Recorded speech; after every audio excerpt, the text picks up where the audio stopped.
Suspense. And the producer of radio's outstanding theater of thrills, the master of mystery and adventure, William N. Robeson. One of the saddest phrases uttered by man is, "I didn't know it was loaded." The presumed empty gun is the cause of countless tragedies. But our story concerns a tragedy which resulted from a gun that was presumed to be loaded. It concerns, too, that most desirable and dangerous of all phenomena, a beautiful woman. Listen then as Miss Marie Windsor stars in Script by Mark Brady, which begins in just a moment. And now, Script by Mark Brady, starring Miss Marie Windsor. A tale well calculated to keep you in suspense.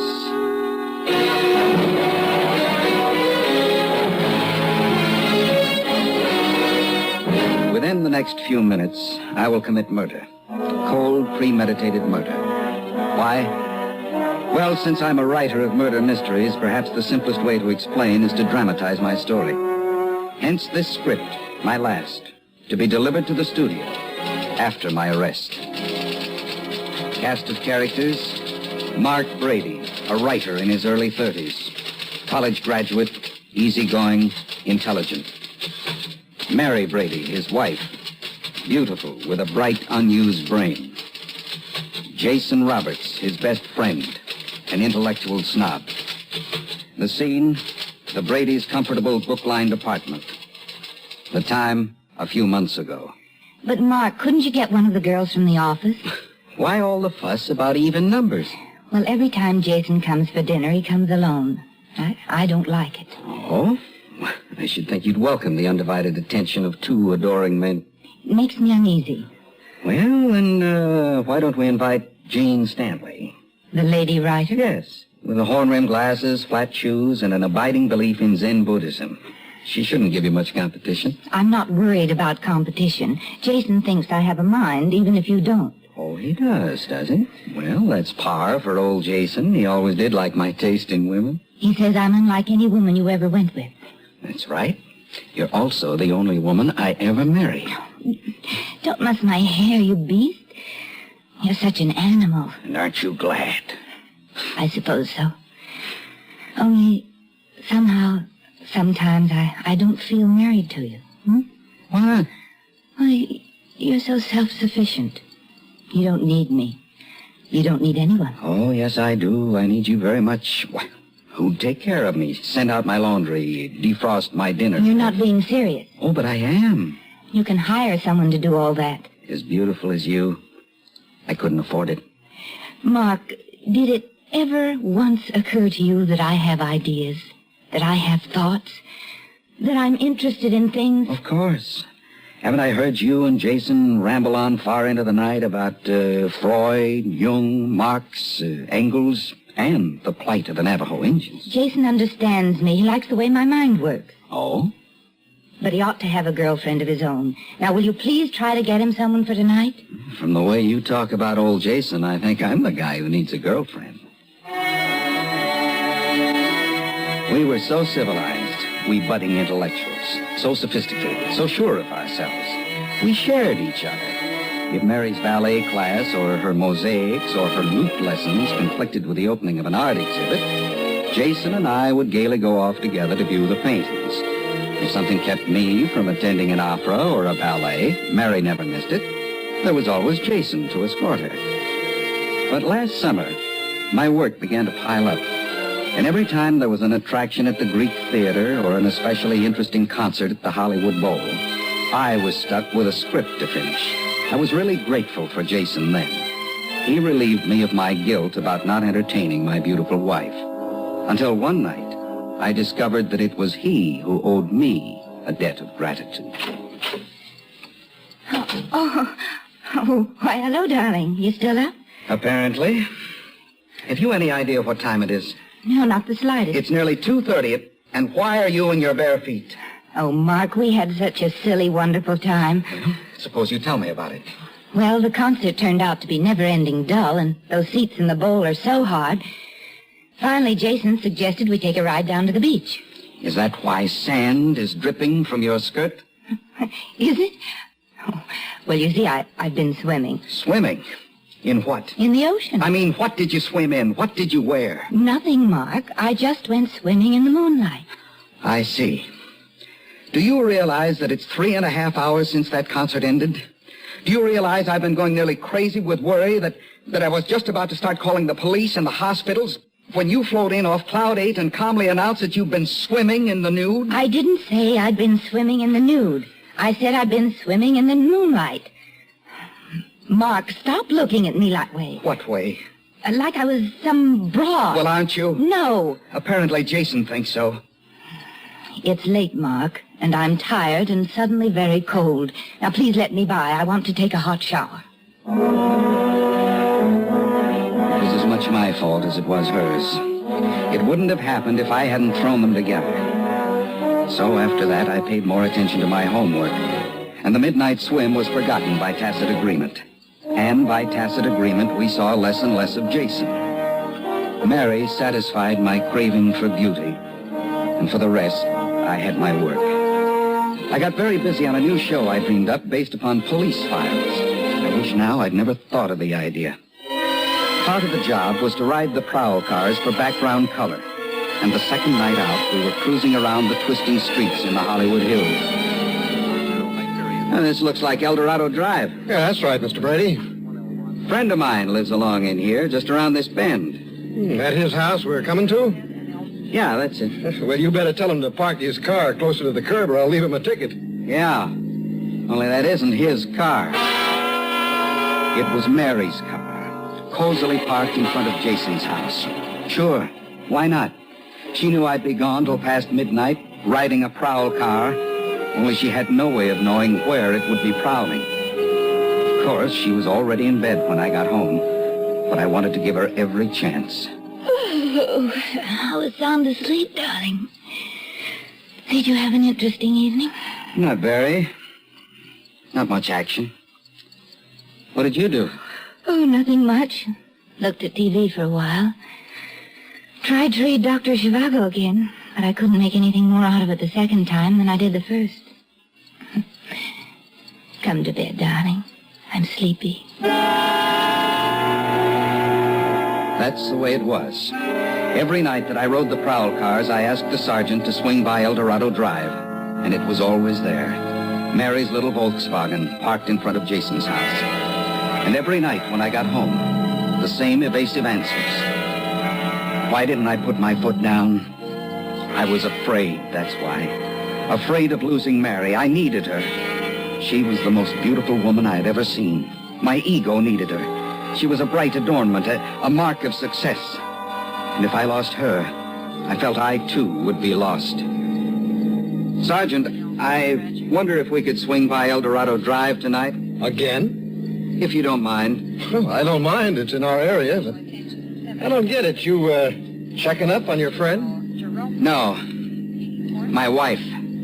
That Volkswagen belongs to her. Oh, I see.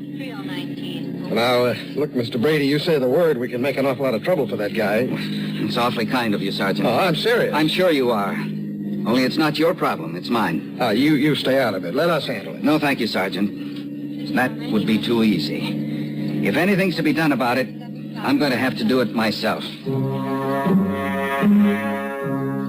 So here I sit, waiting to murder Jason. I phoned him a while ago and told him we had to straighten this thing out immediately. He said he'd be right over. I know him so well I could write the next scene before it happens. He'll walk in, suave, self-contained, every handsome inch a pony. If I get angry, if I threaten him, he'll make his grandstand play with that ridiculous pearl-handled automatic which he carries unloaded in his car. He's pulled it before. It's always worked before on irate husbands. He's boasted to me about it, how they chicken out in front of that empty gun. But this time it won't work. This irate husband isn't going to chicken out. He's going to shoot it out. This irate husband has a gun, too, and he's going to use it in self-defense. There he is now, coming up the walk. Now he's at the door. Come on in, Jason. The door is unlocked.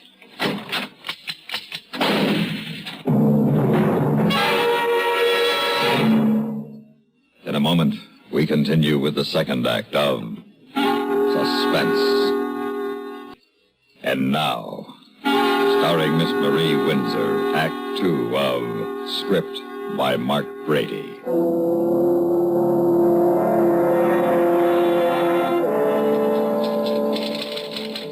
I am compelled to finish Mark's script, since he saw fit to write it as an explanation and a justification for murder. I feel I must complete it as a vindication of myself and a requiem for Mark. Yes, Mark is dead. Jason shot him in self-defense. That's what the coroner's jury called it. Self-defense. And now I must defend myself from the things Mark thought about me. I was innocent. That night on the beach, I was innocent. Oh, Jason, isn't it beautiful? Unto thy very feet, bright damosel of the westering moon, this night has flung his carpet bright. How lovely. Who wrote that? I did, just now. I know. Let's go swimming. Why not? I would if I brought a suit. What difference does that make? None, I suppose, really, only... You worried about what people will say? Why, there isn't anybody within 5 miles of this cove. Go ahead. All right. You can undress behind that rock. Oh, not me. That water looks too cold. Oh, come on, Jason. I'll watch. You will not. I mean after you're in the water. Well, all right. Now turn your back and close your eyes and don't open them until I tell you to. Jason was right. It was cold. But it was wonderful and strange and terribly exciting. And it was over all too soon. Like Botticelli's Venus rising from the sea. What did you say? Like Botticelli's Venus rising from the sea. You peep. Man can be tempted only so far. Oh, look, my skirt's all full of sand. What did you expect? You can turn around now. Oh, a naiad glittering with moonlight. A sea nymph crowned with cockle shells and with a kirtle of kelp begirt. Oh, lovely Mary, make me immortal with a kiss. Oh, come on, Jason. And doth not the moon make lunatics of us all? Stop it, Jason. I'm Mark's wife. And you're his best friend, remember? Yes, I'm trying not to. Well, save the soft sell for somebody else's wife. I'm not buying any. Now, come on, let's go home. That's all there was to it. Except I caught a cold. Mark never mentioned it again after that night. It was as though he didn't care. As though he wanted me to be with Jason. And he got so busy with his new show and riding the police cars at night. Well, what did he expect me to do, sit home and knit? Jason was more interesting than a night alone with the TV. And I wasn't taking anything away from Mark. I was innocent. I couldn't help the way Jason felt. I didn't know that it would get out of hand. So, my beautiful goddess, that's how it is. I am hopelessly in love with you. What are you going to do about it? Have it out with Mark. Oh, no, Jason, you can't do that. Why not? Mark's got a gun now. Well, what of it? He's been practicing at the police pistol range. He keeps boasting to me about how good he's getting. Almost as if he were threatening. Oh, now listen, my dear. We're all three of us civilized human beings, and I think Mark and I can solve this problem without bloodshed. I'm afraid. I wouldn't want anything to happen to either of you. Now, you listen to me. Jason, look at the time. I've got to run. Naturally. I'll call you tomorrow, darling, when I find him in alone. That'll be nice. Now, honey, don't be that way. You know I've got to go. Jason. What? Look out there in the street. Now, what is it? A police car driving by. Do you suppose it could... I haven't the slightest idea. Well, aren't you worried? If Mark found out... I think it's time he did. As always, I was in bed and pretending to be asleep when Mark came home. He didn't say anything, and I couldn't tell if he'd been in the police car that drove by Jason's house. But I didn't worry too much, because before I went to bed, I had taken all the bullets out of his gun.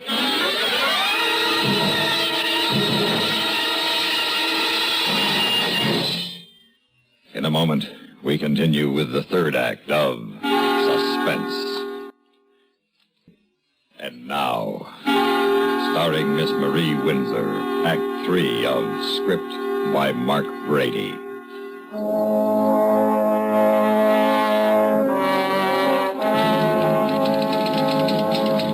Mark's script deserves a better end than Mary has given it.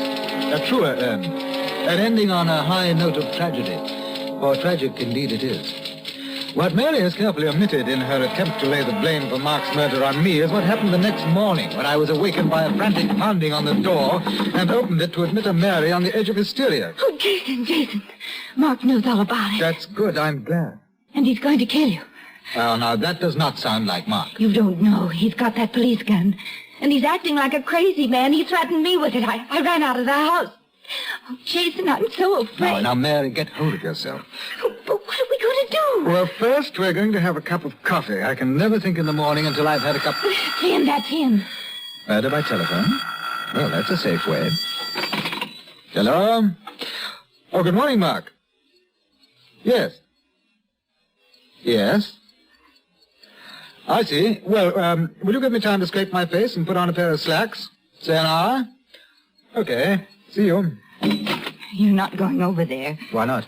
He'll kill you. He didn't sound as though he were contemplating murder. He was very calm. He said he wanted to talk to me. He won't talk. He'll shoot first, and then it'll be too late to talk. Do you have a gun? Yes. That little pearl-handled automatic. Oh, is it loaded? Of course not. Well, load it, darling. And promise me you'll use it if you have to. Well, a woman as beautiful as Mary can be pretty persuasive. And a man would have to be made of more Spartan stuff than I to refuse her when she mixes warm tears of terror and concern with her other rich endowments. I loaded the gun. I went to Mark's apartment to find that Mary's concern was not overstated. As I walked in, he swung the police gun at me and pulled the trigger. I fired, and Mark dropped dead. I didn't know his gun was empty. Now I know he didn't know it was empty. And now I know who really murdered him. Beautiful, beautiful Mary. The kind of woman men will always kill for. It's almost dinner time. She isn't back yet from a luncheon date. With a girlfriend, she said. But I rather imagine it was with the young attorney who represented me at the inquest. Very bright chap with a mind quite different from Mark's or mine. I'm sure Mary's having fun picking it. But I'm not making any effort to confirm my suspicions. I'll know soon enough. Only this time I'll be sure Mary doesn't unload my gun. Well, here it is. Mark Brady's last script. And in many respects, his best. At least I hope they'll agree down at the studio.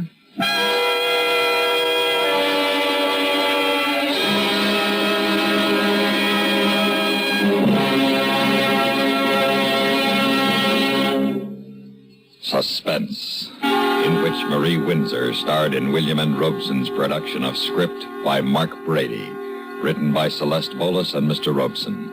In a moment, the names of our supporting players.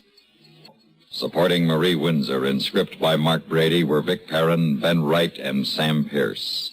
Listen. Listen again next week. Another tale well calculated to keep you in suspense.